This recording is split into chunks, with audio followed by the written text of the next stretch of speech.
Well, I started going to a youth group. I had grown up in a home with no Christian faith, loving parents, nice, healthy home in most ways, but no Christian faith. And I started going to this youth group, and there was this guy named Doug Drainville. And Doug just sort of became my friend. I was in high school, he was in college, really kind of neat, cool guy, and he just came alongside and just became my friend. And he would talk to me about Jesus, but it was never like in your face. And the biggest thing he did is that he actually said to me, he said, he knew I didn't drive yet, and he said, if you ever need to ride somewhere, give me a call. I could drive you there. He had this kind of cool little Volkswagen Beetle, this little brown Volkswagen Beetle. And the problem was, I lived down towards Huntington Beach, and he lived up in a city called Westminster, and he was like 20 minutes away with traffic, 25 minutes. And so he said, just call me.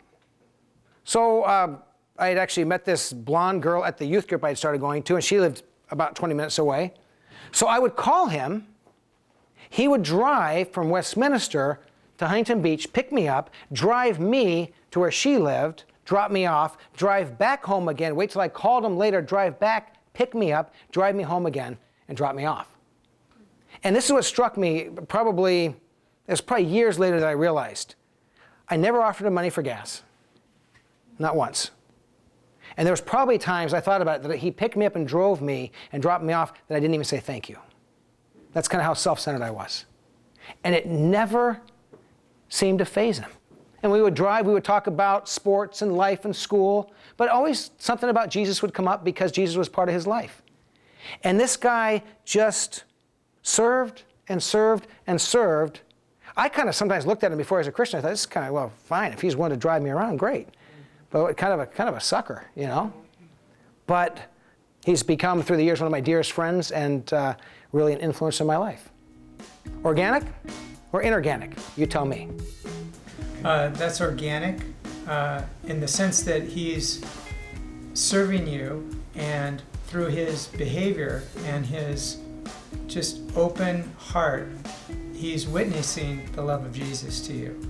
I think that was organic in a couple of ways. He became a friend when you needed a friend. But also he talked about Jesus in his life like he talked about anything else. And we'll talk about how the Giants played last night and not lecture on it. But for some reason we hesitate in talking about how real God is to us, and the world needs to know that. I would say that that's organic because of the relationship that's involved, as opposed to having the content, the desire to share Jesus being that thing that's so focused on. It's about relationship and rapport and interaction with another person, and that just opens up doors that allows the communication to just flow. I'd say it's organic because of the selflessness. You mentioned that you didn't offer to pay any money for gas. Sometimes you didn't thank him and it didn't faze him. And that's the selflessness of Jesus. He doesn't ask for anything in return. He says, here I am, take all of me.